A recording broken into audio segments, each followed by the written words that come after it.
नमस्कार, आप देख रहे हैं 4 PM और मैं हूं अभिषेक मिश्रा। 2 अक्टूबर को गांधी जयंती के दिन प्रशांत किशोर ने अपनी पार्टी जन सुराज का ऐलान किया। उन्होंने ये ऐलान किया कि जो जन सुराज अब तक अभियान था वो अब नई पार्टी बन गई है।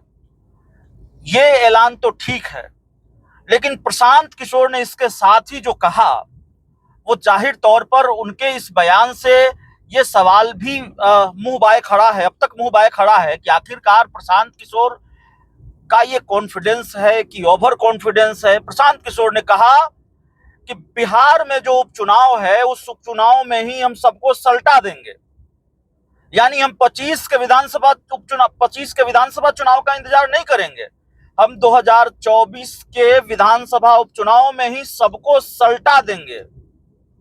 प्रशांत किशोर को शायद ये अंदाजा नहीं रहा होगा कि कोच बनना एक बात होती है और पिच पर जाकर खेलना दूसरी बात होती है, खिलाड़ी होना दूसरी बात होती है। प्रशांत किशोर अब तक कोचिंग करते रहे थे, हालांकि उनकी कोचिंग से कितना फायदा हुआ, कितना नुकसान हुआ, उस पर अलग बहस हो सकती है, लेकिन रणनीतिकार तो रहे नीतीश कुमार के, रणनीतिकार तो रहे ममता बनर्जी के, रणनीतिकार तो रहे अरविंद केजरीवाल के, और जिनके रणनीतिकार रहे उसमें से कुछ को सफलता भी मिली, कुछ को असफलता भी मिली। कांग्रेस के लिए बहुत कुछ नहीं कर पाए, यूपी में बहुत कुछ नहीं कर पाए, ये सारा उनका ट्रैक रिकॉर्ड है। लेकिन खैर, प्रशांत किशोर ने कहा और हाल के दिनों तक कहा, सिर्फ पार्टी के स्थापना के दिन नहीं कहा, हाल के दिनों तक उन्होंने कहा कि हम 25 की जगह 24 में ही सबको सल्टा देंगे। लेकिन सल्टाना कितना मुश्किल है ये प्रशांत किशोर को अब पता चल रहा होगा, पता चल गया होगा। इसका अंदाजा प्रशांत किशोर को हो गया होगा कि पिच पर आकर खेलना कितना मुश्किल होता होगा। जो प्रशांत किशोर ये दावा करते रहे हैं कि हम बिहार में हमारी पार्टी 242 नहीं बल्कि सभी 243 सीटों पर चुनाव लड़ेगी, वही प्रशांत किशोर बिहार के उपचुनाव में महज 4 विधानसभा सीटों पर उपचुनाव हो रहा है और 4 सीटों के चुनाव में प्रशांत किशोर हांफने लगे हैं। प्रशांत किशोर की परेशानी बढ़ी हुई है, मुश्किलें लगातार बढ़ने लगी है, और प्रशांत किशोर की पार्टी में क्या चल रहा है वो तो बताने की जरूरत नहीं है।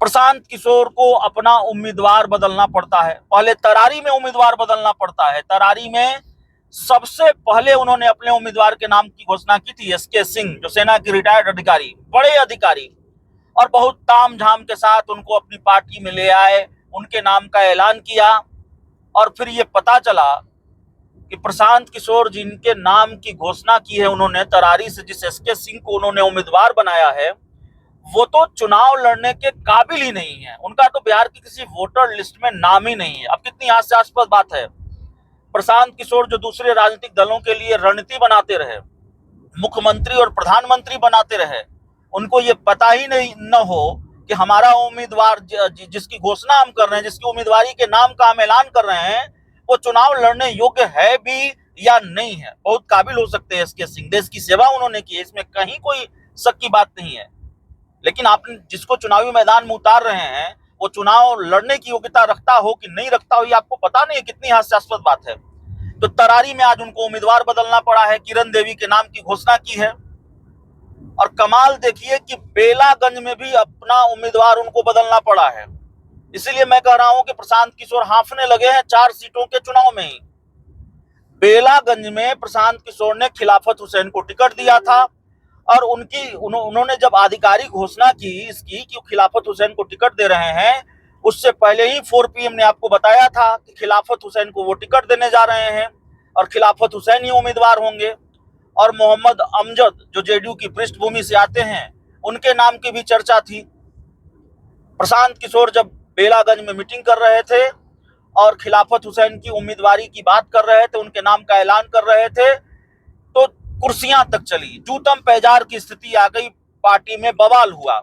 प्रशांत किशोर को अपनी पार्टी की मीटिंग में यह कहना पड़ा कि आप लोग हम पर दबाव नहीं बना सकते, और प्रशांत किशोर ने खिलाफत हुसैन की उम्मीदवारी के नाम का ऐलान किया।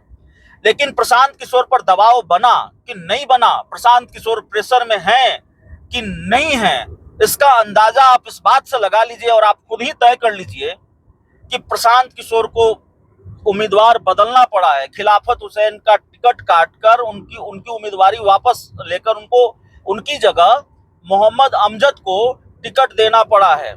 मोहम्मद अमजद के समर्थक नाराज थे। माना यह जा रहा था कि प्रशांत किशोर के साथ बेलागंज में भयंकर खेल हो जाएगा, भीतरघात हो जाएगा। उम्मीदवारी के मामले में मोहम्मद अमजद भारी पड़ रहे थे। मोहम्मद अमजद को आश्वस्त भी किया गया था, जिस तरीके से जानकारी आती है। तो प्रशांत किशोर को बैकफुट पर आना पड़ा है और 4 सीटों पर उपचुनाव और 4 में से 2 सीटों पर प्रशांत किशोर को अपना उम्मीदवार बदलना पड़ा है। ये स्थिति है प्रशांत किशोर की, जो ये दावा कर रहे थे कि हम सलट देंगे, हम सल्टा लेंगे, हम सबको समझ लेंगे। ये दावा प्रशांत किशोर करते रहे थे। तो आगे उनकी पार्टी की क्या स्थिति होगी, उपचुनाव में वो सबको सलट पाएंगे कि नहीं सलट पाएंगे, इसका अंदाजा लगाया जा सकता है। बहुत बहुत धन्यवाद।